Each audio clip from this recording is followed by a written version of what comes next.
नमस्कार।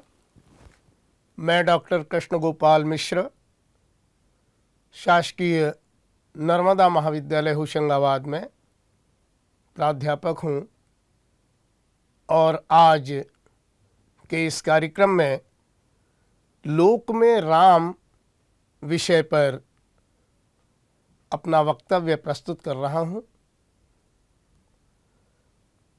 लोक में राम इस विषय पर चर्चा प्रारंभ करने से पूर्व लोक को व्याख्यायित करना आवश्यक हो जाता है। लोक शब्द अनेकार्थी है। ऋग्वेद में लोक को स्थान के अर्थ में प्रयोग किया गया। त्रिलोक शब्द का जब प्रयोग किया जाता है तो पाताल लोक, भूलोक और स्वर्गलोक की बात आती है। पुराणों में 7 लोक बताए गए, अतल, वितल, सुतल आदि। वैकुंठ लोक, गोलोक ये शब्द प्रयोग भी पुराणों में प्राप्त होते हैं और इनका आशय स्थानों से है। लोक शब्द तत्सम है। इसका तद्भव रूप लोग है और लोग का अंग्रेजी रूपांतर करें तो पीपल शब्द प्राप्त होता है, जो अपने में बहुवचन है और इस आधार पर लोक का अर्थ हो जाता है समाज। वह व्यापक समाज जो नगरों से ग्रामों तक फैला हुआ है, जो अनेक रूपों में हमें दिखाई देता है। आचार्यों ने लोक शब्द को लेकर कुछ भिन्न मत भी व्यक्त किए हैं। दार्शनिक दृष्टि से देखें तो लोक वह है जो कुछ हमें दिखाई दे रहा है। जहां तक हमारी दृष्टि जाती है वो सब लोक है। लेकिन विद्वानों ने खंड करके इसको प्रस्तुत किया है और हजारी प्रसाद द्विवेदी आदि अनेक विद्वानों ने ये मान्य किया कि वह समूह, ऐसा जनसमूह जो शास्त्रीय ज्ञान से दूर है, जो वैदिक पौराणिक परंपराओं से छिन्न है, वह लोक है। इनके मत का आधार महाभारत में भी पुष्ट होता है।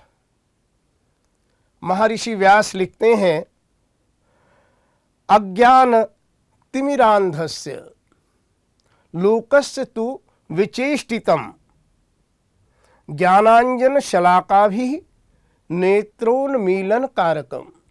व्यास जी कहते हैं कि मैं ये जो महाभारत ग्रंथ रच रहा हूँ, ये अज्ञान के अंधकार में पड़े हुए लोक के अज्ञान का निवारण करने के लिए है। मैं उनके नेत्र खोलने के लिए, उनको ज्ञान प्रदान करने के लिए इस ग्रंथ की रचना कर रहा हूँ। इससे स्पष्ट होता है कि लोक से अभिप्राय महाभारतकार ने उन लोगों से लिया है जो कहीं परंपराओं से प्राप्त रीतियों का निर्वाह करते हुए अपने जीवन को संचालित करते हैं, जिनका संपर्क शास्त्र से कम, समाज से अधिक होता है। निष्कर्ष रूप में हम कह सकते हैं कि लोक समाज का पर्याय है। समाज अनेक रूपों में बटा हुआ होता है। एक प्रकार से तो ये लगता है कि लोक एक इकाई है, विश्व एक इकाई है, सारा मानव समुदाय एक इकाई है। लेकिन उस एक इकाई के अंदर कितनी इकाइयां उपस्थित हैं, इसका आकलन करना सहज नहीं है। आर्थिक आधार पर, भाषा के आधार पर, धर्म के आधार पर, रुचि के आधार पर, संस्कार के आधार पर असंख्य आधार हैं जिनके कारण लोग विभिन्न छोटे छोटे समूहों में दिखाई देता है और प्रत्येक समूह की अपनी प्रवृत्ति होती है। प्रत्येक समूह अपनी मान्यताओं और परंपराओं से बंधकर चलता है, उनके निष्कर्षों का निर्वाह करता हुआ अपनी राय निर्धारित करता है। जब हम लोक में राम की बात करते हैं तो हमें यहाँ राम का स्वरूप भी अनेक रूपों में दिखाई देता है। विभिन्न समूह हैं। लोक की प्रवृत्तियां, समूहों की प्रवृत्तियां अपनी परंपराओं से बंधी हुई तो होती ही हैं, उसके अतिरिक्त व्यक्ति व्यक्ति में भेद होता है। सर्वविदित है कि सृष्टि में सत, रज और तम 3 गुण हैं। उन 3 गुणों की अनुरूप सामाजिक जीवन में विभिन्न लोगों की विभिन्न वृत्तियां दिखाई देती हैं। राम राज्य की ही बात करें तो एक ऐसा समूह है जो सीता को माता के रूप में, राजरानी के रूप में स्वीकार करता है, जबकि उसी समूह में एक व्यक्ति और उसके बाद उसकी विचारधारा से प्रभावित होकर अनेक ऐसे लोग भी सामने आते हैं जो सीता के ऊपर आरोप करते हैं, जिन्हें इस बात पर आपत्ति है कि राम ने रावण के यहाँ रहने वाली सीता को अपने घर में क्यों स्वीकार कर लिया। ये लोक की रुचि की भिन्नता है। लोक में सब लोग एक से नहीं हैं। अपनी अपनी रुचि के अनुसार अपने संस्कार, अपनी मान्यता, अपनी विद्या, अपना ज्ञान, अपना विवेक, इन सब का आश्रय लेकर एक ही घटना पर अनेक लोगों के अनेक विचार होते हैं और ये सब मिलकर लोक बनता है। राम के स्वरूप की बात करें तो राम का स्वरूप भी लोक में इसी प्रकार का है। उनके किसी एक रूप की प्रतिष्ठा संपूर्ण लोक में प्राप्त नहीं होती। ये बात अवश्य है कि भारत की सनातन संस्कृति में, भारतीय परंपरा में राम अपरिहार्य हैं। जिन्होंने राम के ईश्वरत्व को स्वीकार नहीं किया, जिन्होंने राम के आदर्श को स्वीकार नहीं किया, राम से दूर वे भी नहीं जा सके। ये अलग बात है कि उन्होंने राम का उपयोग अपने तरीके से कर लिया। रुचि, संस्कार आदि के आधार पर लोक में राम की व्याख्या होती रही और इसीलिए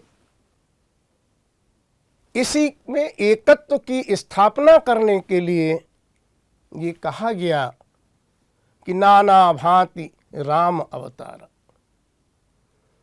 अलग अलग युगों में अलग अलग रूप में राम सामने आते रहे हैं। लोक के समूह में एक प्रवृत्ति ये भी देखने को मिलती है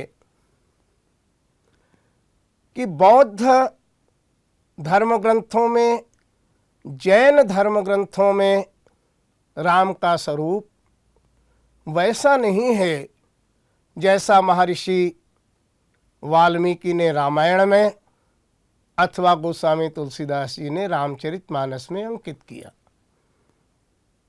और लोक के धरातल पर वह धारा भिन्न रूप में निरंतर प्रवाहित हो रही है।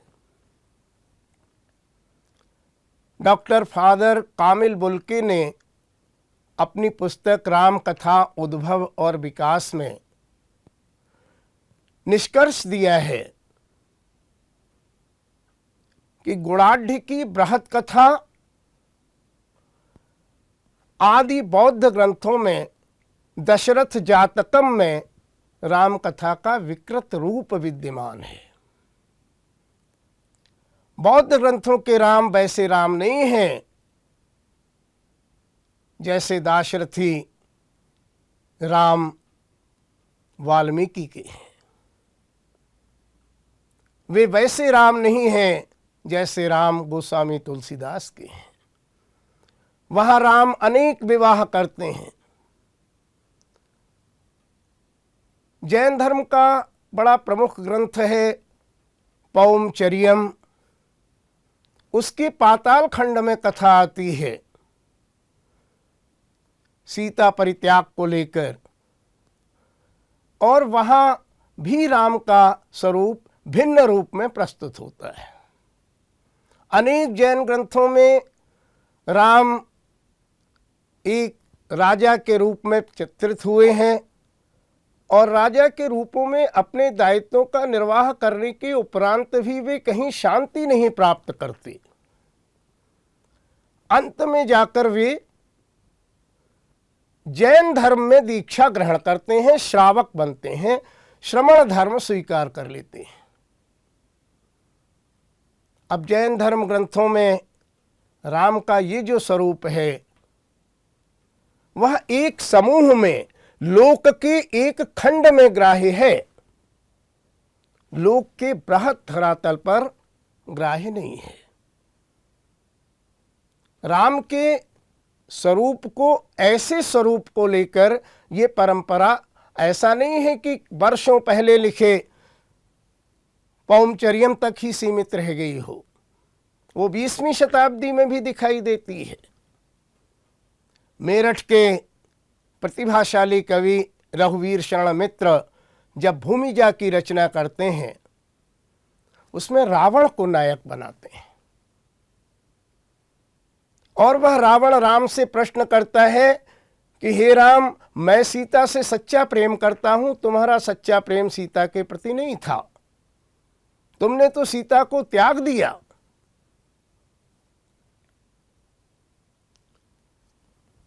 राम के अश्वमेघ को लेकर मित्र जी ने प्रश्न खड़ा किया है। वो कहते हैं कि तपोवन में वाल्मीकि के आश्रम में प्रजातांत्रिक व्यवस्था है और राम उस व्यवस्था पर अतिक्रमण करते हैं। एक छत्र राजा बनने को रामचंद्र हुंकारे, प्रजातंत्र पर राजतंत्र के फणिधारी फुंकारे। तो लोक के एक समूह में राम का ये स्वरूप भी है।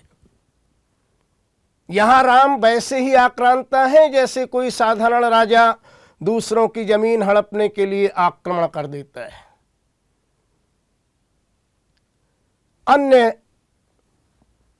जैन लेखकों द्वारा लिखे गए ग्रंथों में, अन्य जैन लेखकों द्वारा लिखे गए ग्रंथों में इस प्रकार की प्रवृत्ति अभी भी मिलती है। डॉक्टर महेंद्र सागर प्रचंडिया बड़े साहित्यकार रहे। उन्होंने वैदेही नाम का छोटा उपन्यास लिखा और उस उपन्यास में भी राम श्रमण धर्म स्वीकार करते हैं, जैन धर्म स्वीकार करते हैं, तभी उनकी निवृत्ति होती है, तभी उनको शांति मिलती है। कहने का तात्पर्य यह है कि लोक के विभिन्न समूह, लोक के विद्वान, लेखक, साहित्यकार अपने अपने अनुसार राम के स्वरूप की व्याख्या करते हैं। राम कथा का विस्तार इतिहास की दृष्टि से, भूगोल की दृष्टि से अपार है। विश्व की अधिकांश भाषाओं में, बहुत से देशों में राम कथा उपस्थित है और इसीलिए राम भी सर्वत्र उपस्थित है। इसलिए राम के स्वरूप का विस्तार देखने को मिलता है। साहित्यिक धरातल पर जब हम देखते हैं राम कथा के विस्तार को, तो वह संस्कृत से लेकर समस्त भारतीय भाषाओं में होता हुआ आज हिंदी साहित्य में व्यापक स्तर पर असंख्य पुस्तकों के साथ उपस्थित है। लोक साहित्य को देखें, कोई लोक भाषा ऐसी नहीं जिसमें राम उपस्थित न हो। ब्रज के लोकगीत हों, अवधि के लोकगीत हों, इनके संस्कार गीतों में राम की उपस्थिति अनिवार्य है। आज भी जब वर और वधू विवाह के लिए आते हैं तो वधू से संबंधित गीत सीता को लक्ष्य करके और वर से संबंधित गीत राम को लक्ष्य करके रचे जाते हैं। लोक साहित्य से लेकर के फिल्मी साहित्य तक राम के स्वरूप का विस्तार गीतों में दिखाई देता है। होरी खेले रघुवीरा अवध में, ये क्या है? ये रघुवीर राम ही तो हैं। ये राम का प्रभाव है। भारतीय साहित्य में राम अनिवार्य है।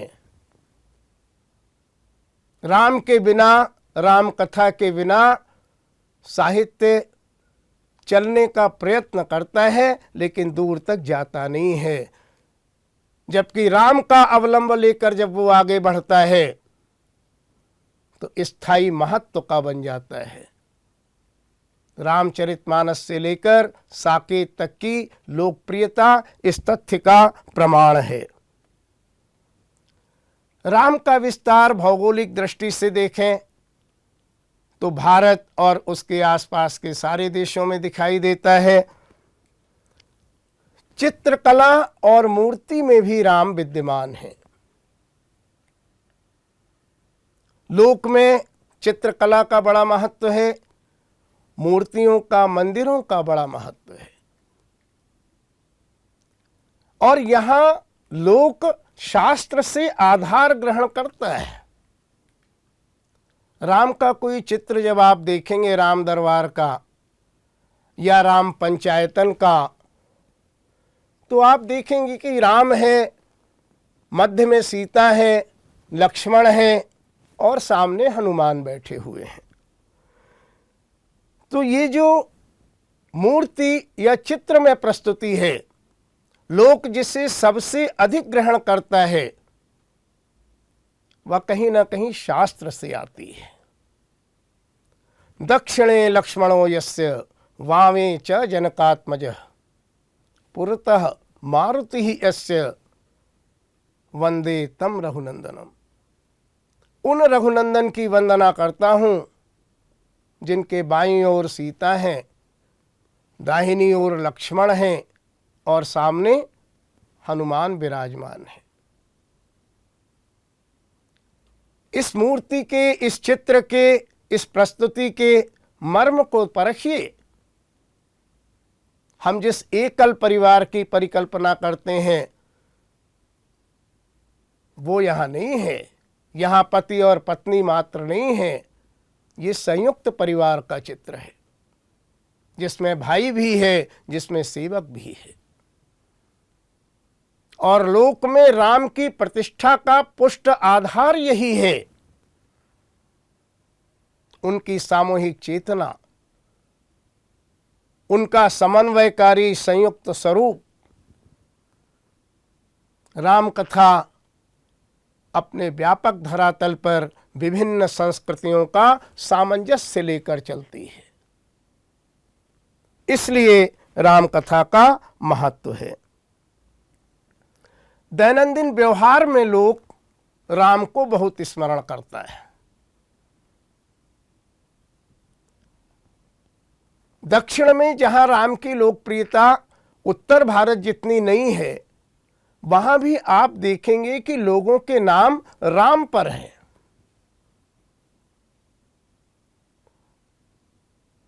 राम को नाम का आधार भारत में जितना अधिक प्राप्त है, और भारत ही क्या, भारत से बाहर भी मॉरिशस के प्रधानमंत्री हो गए राम गुलाम। नामकरण में राम की व्यापकता आपको मिलेगी। लोक ने राम को ग्रहण किया और इस रूप में ग्रहण किया कि राम के नाम पर अपनी संतान का नाम रखना प्रारंभ किया। ध्यान दें, राम से शुरू होने वाले या राम से समाप्त होने वाले नाम सभी वर्णों में, सभी वर्गों में आपको मिल जाएंगे। रामदेव, रामपाल, रामचंद्र, रामरंग, कितने ही नाम, असंख्य नाम, उत्तर से लेकर दक्षिण तक, ब्राह्मण, क्षत्रिय, वैश्य, शूद्र, धनी, निर्धन, असंख्य नामों में राम शब्द का प्रयोग लोक की निधि है। ये अलग बात है कि आजादी के बाद और पिछले 20-30 वर्ष में नाम प्रभावित हुए हैं। लोगों ने रुचि बदलने के कारण, संस्कार बदलने के कारण, पाश्चात्य प्रभाव के कारण, अंग्रेजी भाषा के प्रभाव के कारण अब राम को किनारे करना लोक में प्रारंभ किया है। लेकिन फिर भी राम के नाम का वर्चस्व है। राम की जो पर्याय हैं, राघव आदि, वे अभी भी लोकप्रिय हैं।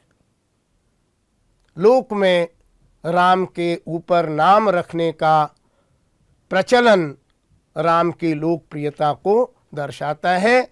साहित्य में, लोक में, हर स्थान पर राम की व्यापकता पुष्ट और प्रमाणित होती है।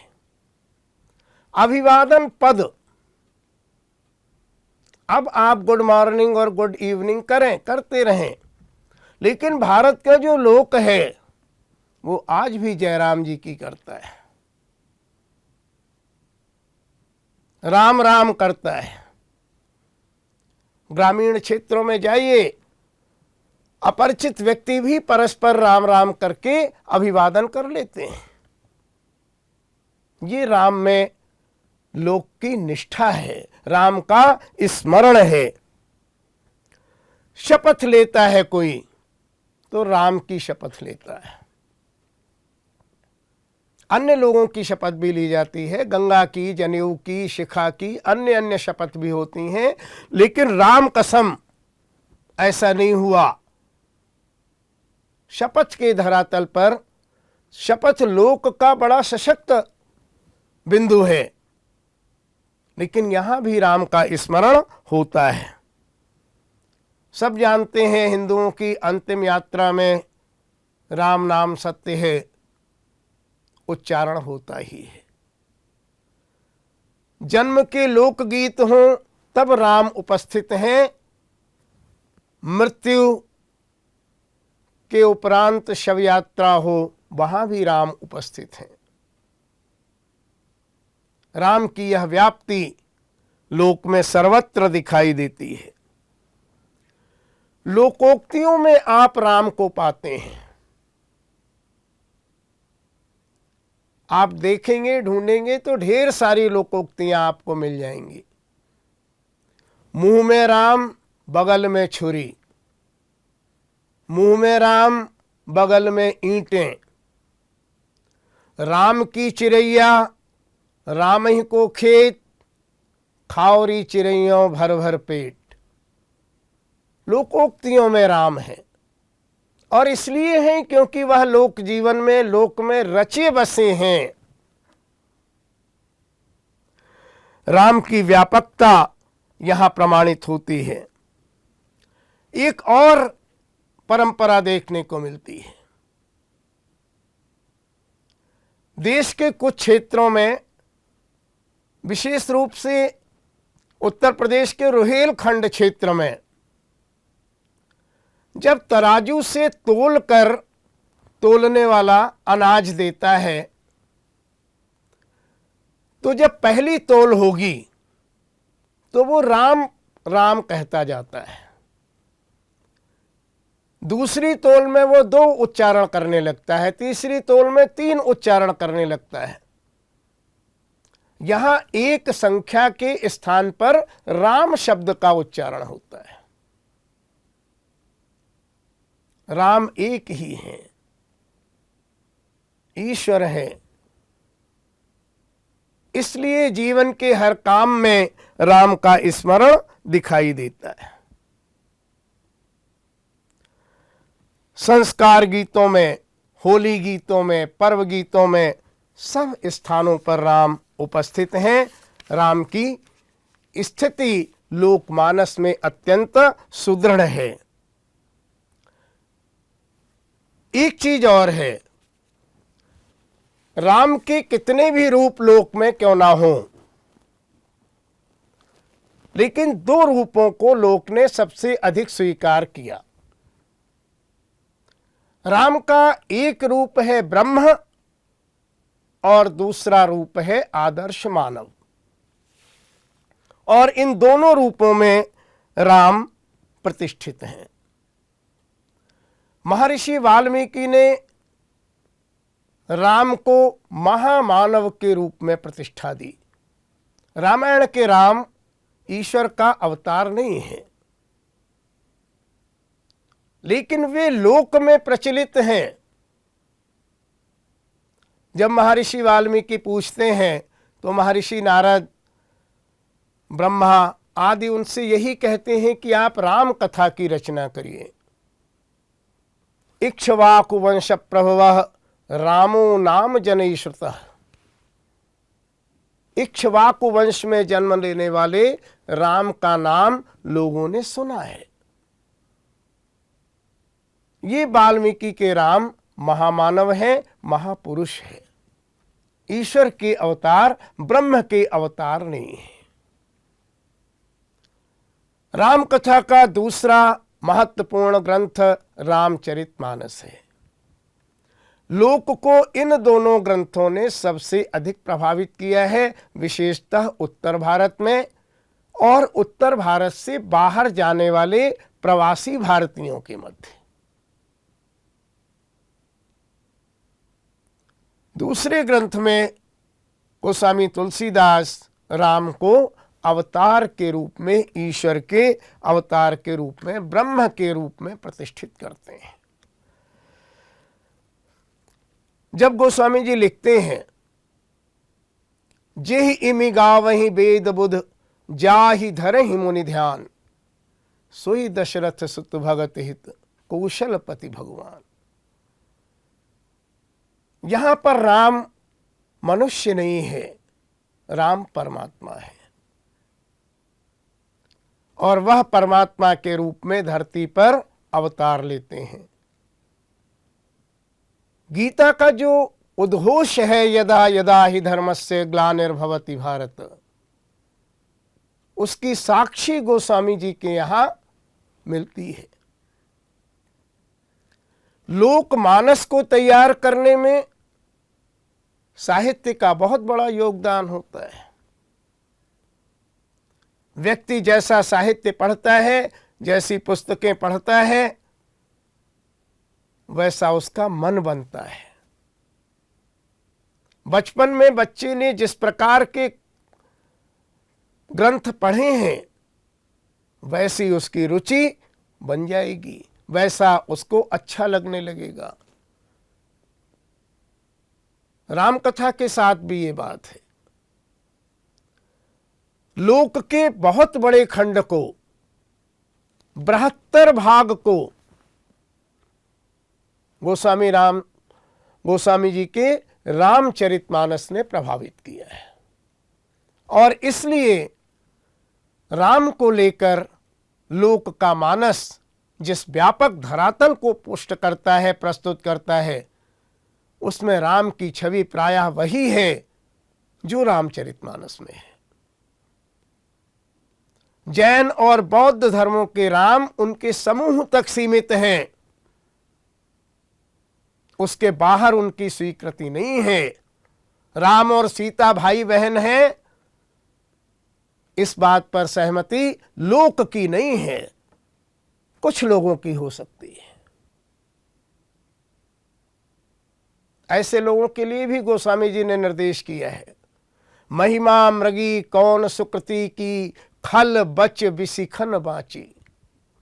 ऐसा कौन पुण्यात्मा है जिसकी महिमा रूपी मृग को दुष्टों के बाण रूपी वाक्यों ने बेधा ना हो। तो ये बात राम के साथ भी आती है। लेकिन लोक का बड़ा धरातल, लोक का सबसे बड़ा समूह राम को महामानव के रूप में, आदर्श के रूप में ही स्वीकार करता है। आज कई स्थानों से बात उठती है, रावण दहन का विरोध होता है, रावण को नायकत्व के रूप में प्रतिष्ठित करने का प्रयत्न किया जाता है। कलम के धरातल पर, वाणी के धरातल पर अनेक प्रकार से यहां इस बात पर ध्यान देना होगा कि राम और रावण समाज के लिए दो वृत्तियों के रूप में, प्रतीक के रूप में प्रस्तुत हैं। राम सद्वृत्ति के प्रतीक है, रावण असद वृत्तियों का प्रतीक है। रावण पर राम की विजय, असद पर सद की विजय है। लोक इस अवधारणा को लेकर चलता है। कंब रामायण में या अन्य अनेक रामायणों में रावण के चरित्र को, पौमचर्यम में रावण के चरित्र को उठाने का प्रयत्न हुआ है। आप उठाइए, लेकिन इस सद और असद के संदर्भ को मत विस्मृत कीजिए। असद चाहे कितना भी ज्ञानवान हो, कितना भी बलवान हो, सामर्थ्यवान हो, लेकिन वह सद का स्थान नहीं ले सकता। लोक इस तथ्य को समझता है। अनेक ग्रंथों में रावण को महावीर दर्शाया गया। प्रश्न उठता है कि वह महावीर चोरी क्यों करता है? उसको अपनी वीरता पर यदि विश्वास था तो राम को समरांगण में पराजित करके सीता को ले जाता। ये कैसा वीर है जो चोरी करता है, अवसर निर्मित करता है, राम को हटाता है? इसका अर्थ ये हुआ कि रावण डरता है। ये कैसा पंडित है, कैसा विद्वान है जो दूसरे की स्त्री को हर लेता है? यहां प्रसंगवश ये बात कही जा रही है, राम सत्य के और रावण असत्य के प्रतीक लोक में रहे हैं, लोक में रहेंगे। और जब तक लोक इस धारणा को पकड़े हुए है, तब तक रावण का कितना भी महिमा मंडन किया जाए, रावण के पुतले का दाह होता रहेगा। राम के अवतारवाद को जिन्होंने स्वीकार नहीं किया, वे कबीर भी राम को ब्रह्म मानते हैं, क्योंकि राम के बिना काम नहीं चल रहा। कबीर जब कहते हैं दशरथ सुत तिहु लोक बखाना, राम नाम कहूं मर्म है आना, तो ये राम नाम का दूसरा मर्म क्या है? यदि दशरथ सुत राम की आप उपासना नहीं करते तो फिर आपको राम नाम की ही आवश्यकता क्यों है? आप किसी अन्य नाम से भज लीजिए। लेकिन कबीर जानते हैं जनता के बीच में, लोक में पैठ बनानी है, और पैठ बनाने के लिए राम का सहारा लेना होगा। बौद्ध और जैन धर्म के लोगों ने लोगों के मत को अपने मत में परिवर्तित करने के लिए राम का सहारा लिया, क्योंकि राम का नाम लिए बिना उनके अपने प्रयोजन की सिद्धि नहीं हो रही। जब वे ये दर्शाते हैं कि राम ने जैन धर्म स्वीकार कर लिया, तो इसका सीधा सा संदेश जाता है कि आपके राम, जिनको आप अपना आराध्य और उपास्य मानते हैं, उन्होंने जब हमारे धर्म में दीक्षा ग्रहण की तो आप भी हमारे धर्म में आ जाइए। ये मतांतरण का एक सीधा सा प्रयोजन परक प्रस्तुतिकरण है। ये भी इस बात को दर्शाता है कि लोक में राम प्रतिष्ठित हैं। राम इतने गहरे प्रतिष्ठित हैं कि जिनकी राम में आस्था नहीं है वे भी राम का नाम लेकर आगे बढ़ते हैं। साधारण आदमी के लिए, सामान्य भारतीय के लिए तो राम ईश्वर का अवतार है ही। सीताराम सीताराम सीताराम कहिए, जाही विधि राखे राम ताही विधि रहिए। अब ये जाही विधि राखे का अर्थ क्या है? कोई मनुष्य तो किसी को नहीं रख सकता, ये तो परमात्मा ही है जो हमारे जीवन को संचालित करता है। आस्थावान लोग ऐसा विश्वास करते हैं। तो लोक की इस अवधारणा को, राम के ईश्वरत्व को सब स्वीकार करते हैं। जब व्यक्ति कहता है हुई है सोई जो राम रचि राखा, को करी तर्क बढ़ावे शाखा, तो यहां वह नियति के रूप में, नियंता के रूप में राम की उसी शक्ति का स्मरण करता है। गोस्वामी जी ने राम को ईश्वरत्व की जो प्रतिष्ठा दी, जब वो कहते हैं सीय राम मैं सब जग जानी, सारा संसार सिया राम में है, तो ये संदेश लोक के मन में तो बैठता ही है, ये शास्त्र से भी सम्मत होता है। ईशावास्योपनिषद में पहला ही श्लोक है, ईशावास्यमिदं सर्वम यत् किंच जगत्याम जगत। इस गतिशील संसार में जो कुछ दिखाई दे रहा है वो सब ईश्वर द्वारा निवसित है। हर वस्तु में ईश्वर विद्यमान है, हर व्यक्ति में ईश्वर विद्यमान है, संसार के कण कण में ईश्वर विद्यमान है। तो ईश्वर की जो विद्यमानता है वही विद्यमानता गोस्वामी जी राम में दर्शा देते हैं। तो लोक में राम की यह छवि स्थिर है और ये आधुनिक कवि मैथिली शरण गुप्त में भी आकर पुष्ट होती है। जब गुप्त जी साकेत के प्रारंभ में लिखते हैं, राम तुम मानव हो ईश्वर नहीं हो क्या, विश्व में रमे हुए सभी कहीं नहीं हो क्या, यदि तुम निरीश्वर हो ईश्वर क्षमा करे, तुम न रमो मन तुम में रमा करे। तो राम के अवतारवाद को, राम के ईश्वरत्व को लोक में पग पग पर देखा जा सकता है, उसकी पुष्टि होती है। और ये पुष्टि इस बात को निर्देशित करती है कि राम ईश्वरत्व के लिए अवतार के रूप में लोकमानस में गहराई तक प्रतिष्ठित है। यदि कोई राम को ईश्वर नहीं मानता तब भी राम के आदर्श स्वरूप को, आदर्श मानव रूप को स्वीकार करता है। गोस्वामी जी ने भले ही राम को ईश्वर कहा, लेकिन रामचरितमानस ईश्वर लीला नहीं है, वो नर लीला है। इसलिए यहां पर राम की प्रस्तुति, राम की प्रतिष्ठा लोक के धरातल पर आदर्श मनुष्य के रूप में हुई है। गोस्वामी जी ने बचपन से लेकर राम के राज्याभिषेक तक की कथा रामचरितमानस में प्रस्तुत की और इस स्तर पर उनके प्रत्येक संदर्भ को जोड़ कर रखा आदर्श से। राम विग्रहवान धर्म है, धर्म का साक्षात अवतार है, ये वाल्मीकि कहते हैं, क्योंकि वाल्मीकि ने राम की प्रतिष्ठा महामानव के रूप में की है। रामो विग्रहवान धर्म,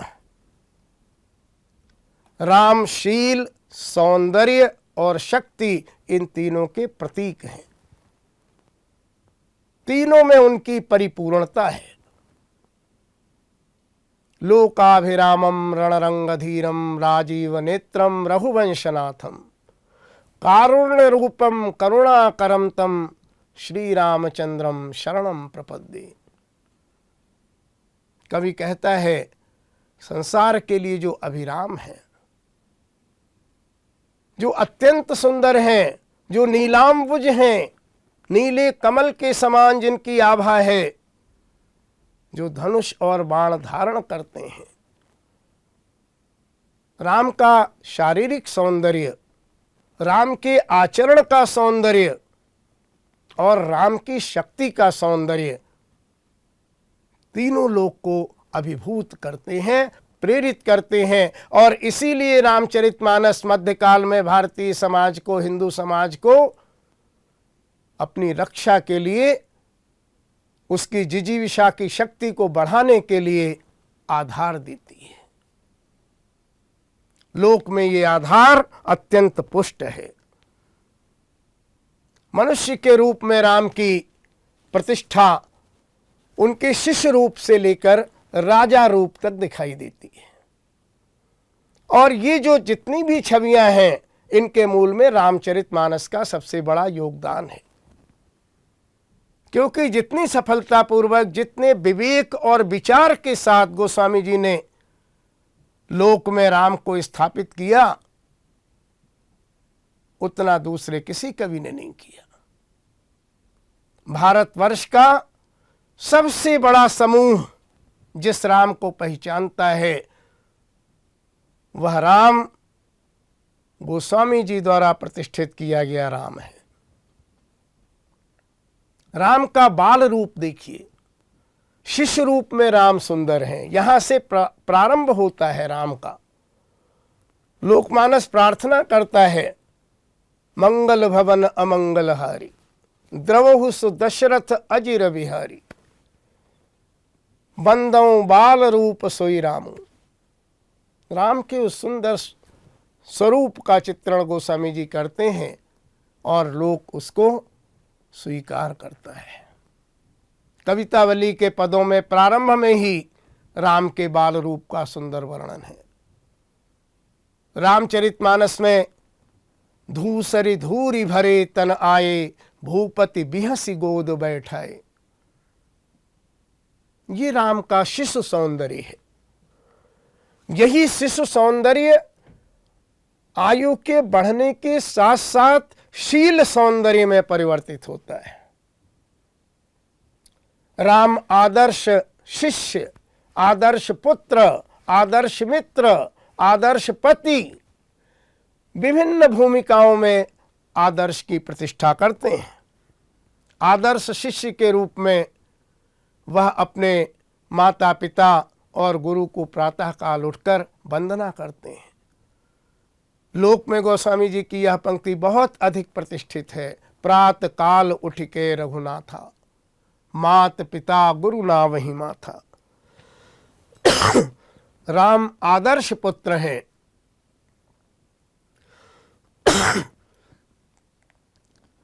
राम आदर्श पुत्र हैं। पिता द्वारा वनवास का मौन निर्देश भी न होने पर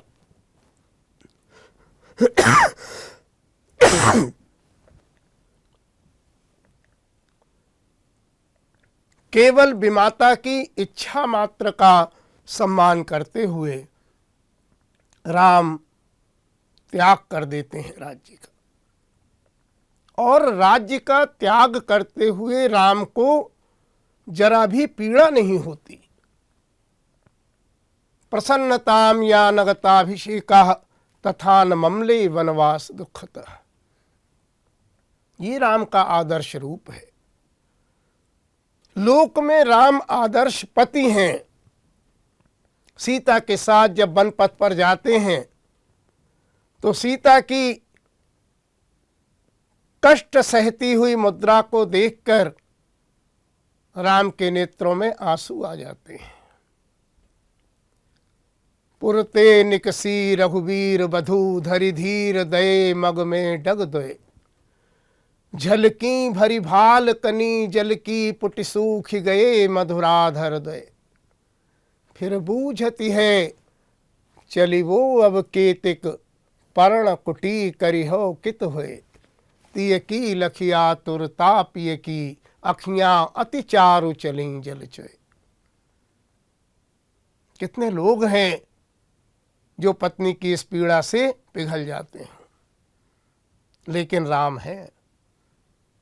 अरण्य कांड में राम अपने हाथों से फूल चुनकर अपनी पत्नी का श्रृंगार करते हैं और जयंत द्वारा पत्नी के पैर में चोच मारने पर उसे क्षमा नहीं करते, अपनी शक्ति का प्रदर्शन कर देते हैं। चला रुधिर रघुनायक जाना, सींक बाण आयुध संधान।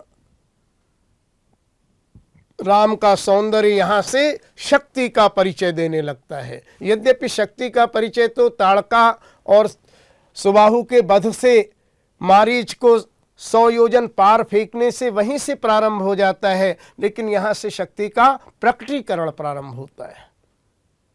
लोकमानस में राम का यह रूप प्रतिष्ठित है। राम आदर्श अग्रज हैं।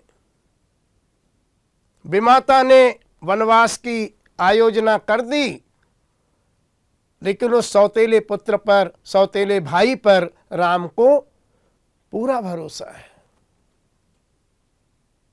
भरत ही हो ही न राजमद, विधि हरिहर पद पाई।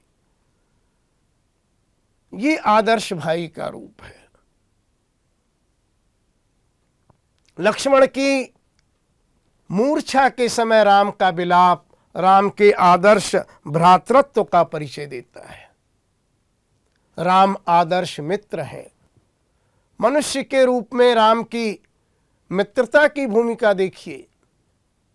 सुग्रीव की रक्षा के लिए बाली का वध करते हैं। विभीषण की रक्षा के लिए रावण द्वारा किया गया प्रहार अपने ऊपर झेल लेते हैं। लंका के युद्ध में रावण ने जब विभीषण को सामने देखा, समझ गया कि यह मेरी मृत्यु का रहस्य जानता है, ये मेरे नाभि कुंड के अमृत के मर्म से सुपरिचित है, इसलिए इसकी हत्या पहले करो। और रावण ने भीषण शक्ति से प्रहार किया विभीषण के ऊपर। राम ने विभीषण की रक्षा के लिए तुरंत विभीषण पाछे मेला, सन्मुख राम सहु सोई सेला। वह शक्ति राम ने अपनी छाती पर झेल ली।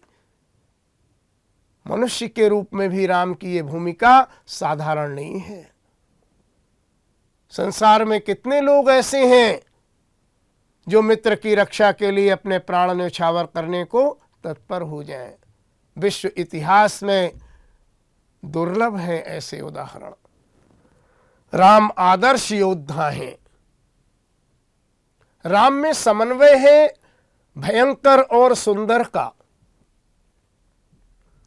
राम आतताइयों के लिए, अत्याचारियों के लिए कठोर हैं, कुलिश हैं, वज्र हैं, और सज्जनों के लिए फूल जैसे हैं, कुसुमवत हैं।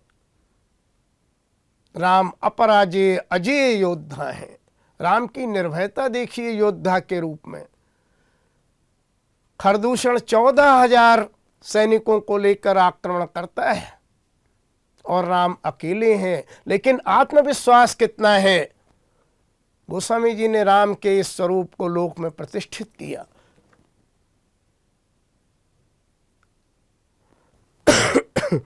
राम देखते हैं कि शत्रुओं का समूह चला आया है। देख राम रिपुदल चली आवा, बिहसी कठिन कोदंड चढ़ावा। शत्रुओं को आता हुआ देखकर राम ने हंसकर धनुष चढ़ाया, क्रोधित होकर नहीं चढ़ाया।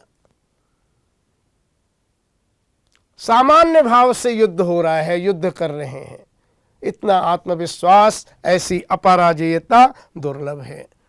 और अंत में राम के आदर्श राजा रूप की चर्चा करते हुए जो लोकमानस में सबसे अधिक प्रतिष्ठित है।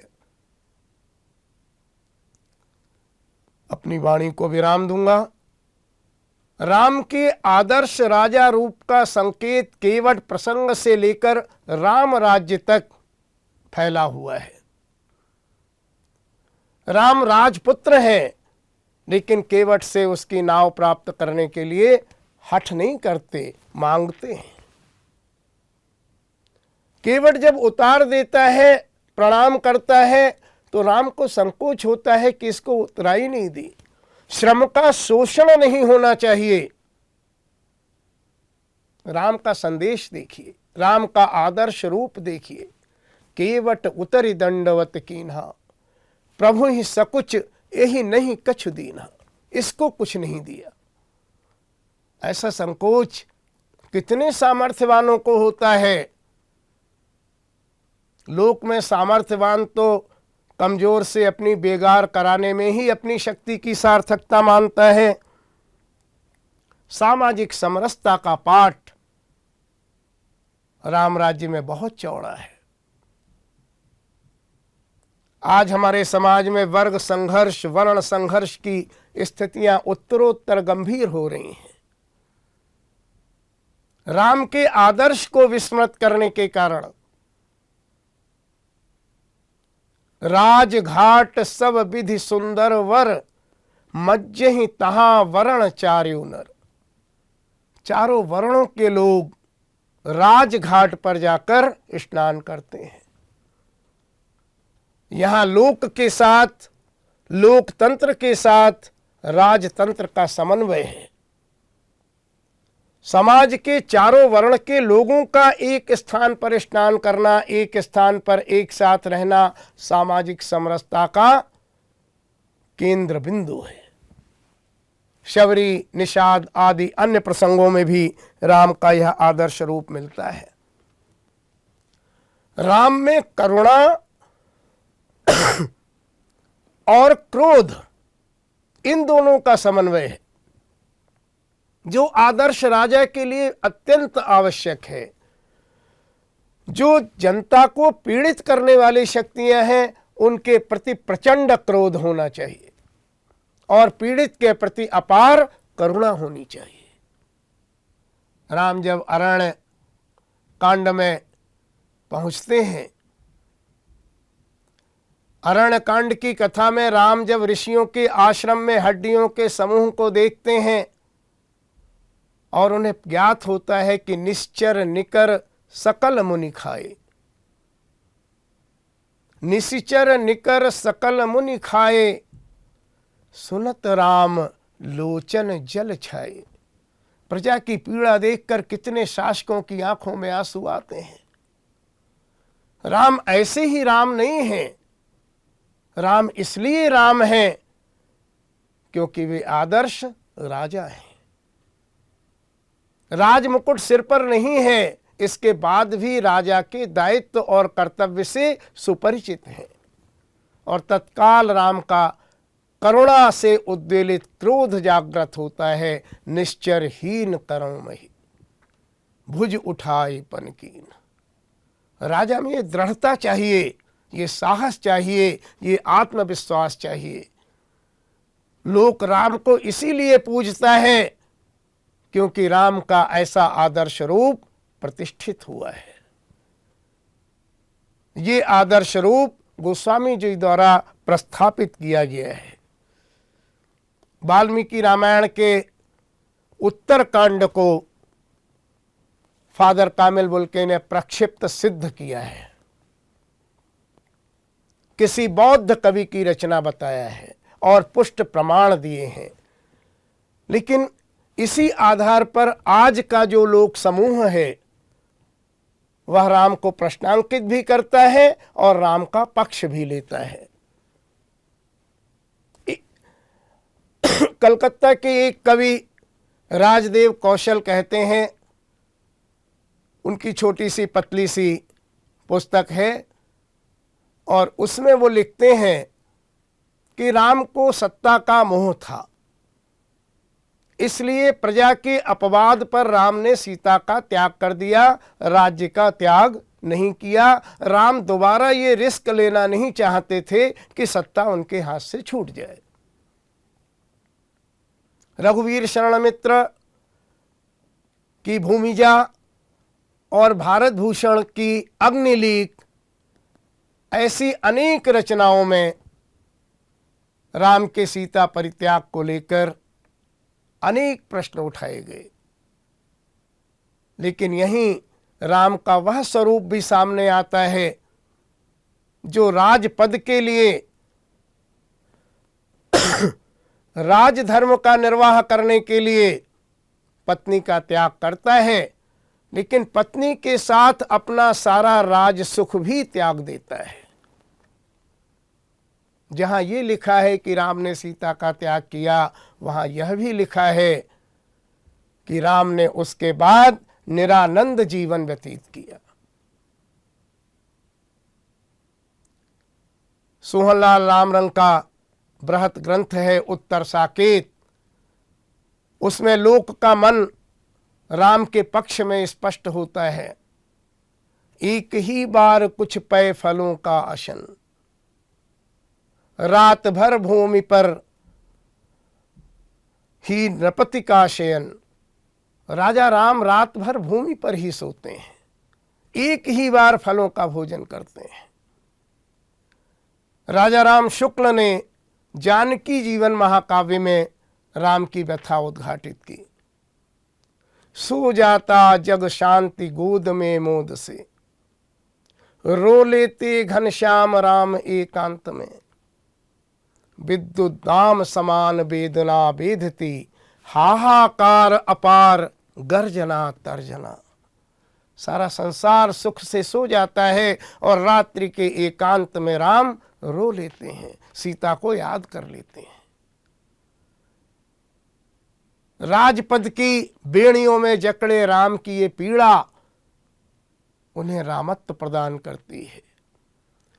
कवियों के ये उद्गार, साहित्यकारों की लेखनी से निकले हुए ये प्रसंग, ये भी तो लोकमन की अभिव्यक्ति है, ये भी तो लोक में राम की प्रतिष्ठा का स्वर है।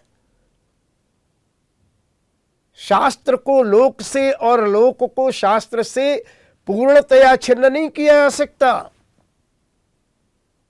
लोक शास्त्र को पढ़कर, शास्त्र को सुनकर अपना मन बनाता है, और लोक जो कुछ देखता है, समझता है, शास्त्र कहीं वहां से अपनी सामग्री ग्रहण करता है। इसलिए लोक शास्त्र से प्रभावित होता है, शास्त्र लोक से प्रभावित होता है।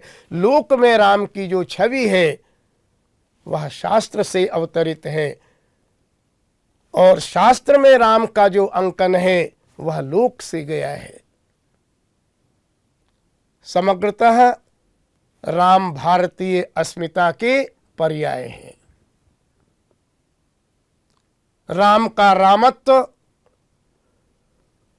राम का सदाचार, उनका शील और उनका पुरुषार्थ भारतीय साहित्य की ही नहीं, भारतीय लोक की ही नहीं, विश्व साहित्य और विश्व लोक की अप्रतिम विभूति है। संसार के संघर्ष का समन करने के लिए, शास्त्र और शक्ति का संतुलित स्वरूप प्रस्तुत करने के लिए लोक में राम की प्रतिष्ठा बनाए रखना अत्यंत आवश्यक है। राम को समझना, राम के विस्तार को, लोक जीवन में राम की व्याप्ति को गहराई से समझना होगा, उसके मर्म को समझना होगा, राम के सत प्रतीकात्मक अर्थ को ग्रहण करना होगा। तब हमारी संस्कृति और हमारा विश्व समुदाय शांति और सुरक्षा की छाया प्राप्त कर सकता है। राम पर पक्ष प्रक्षेपण करके, राम को अपने निहित स्वार्थों के लिए प्रयोग करके, लोक में राम की उस आदर्श छवि को खंडित करके हम अपने संकीर्ण समूह का हित लाभ भले कर लें, लेकिन लोक का लाभ होने वाला नहीं है। लोक के लिए वाल्मीकि के राम और तुलसी के राम ही ग्राह्य हैं, वही वरेण्य हैं। लोकमानस में उनकी प्रतिष्ठा अक्षुण्ण है। यावत स्थास्यन्ति गिरयः सरितश्च महीतले, जब तक धरती है, पर्वत हैं, नदियां हैं, तब तक राम की कथा संसार में लोकमानस में प्रचलित रहेगी। राम लोक मन के मंदिर में प्रतिष्ठित रहेंगे। इसी विश्वास के साथ मैं अपनी वाणी को विराम देता हूँ। धन्यवाद।